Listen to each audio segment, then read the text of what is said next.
I did quite well in school. Got an A star, 2 A's and 6 C's. I went on to do my AS level, but left school after the first year and went on to work part-time in a restaurant. I got into a relationship at 18 with an older man, and because there was quite an age gap between us, my parents weren't happy and told me to leave. I moved in with him, and after a couple of months the relationship turned violent. We argued a lot, and he was really aggressive, so the relationship was on and off for a while. When we were off, I stayed with family members and friends. After 2 years, I had enough and ended the relationship for good, and was allowed to move back in with my parents.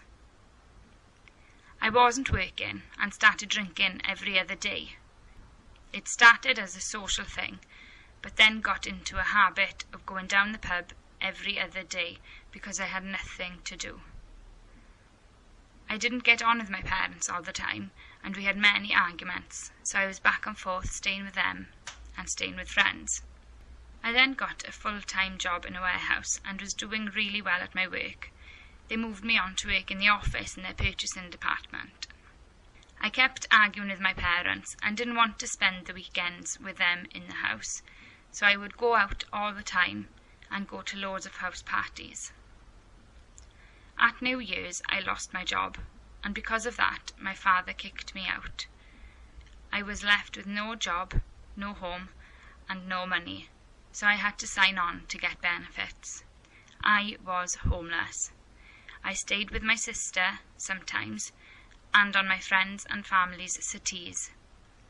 While I was homeless, I applied for a place with Dewis Housing, who help young people who don't have anywhere to live in Neath and Talbot. I was invited to an interview with Dewis a couple of days later, and had a phone call the same day offering me the keys to a bedsit. I stayed there for 4 days. After the 4th day, they invited me to view a flat that had become empty. They gave me the keys the next day, and I finally got somewhere to live.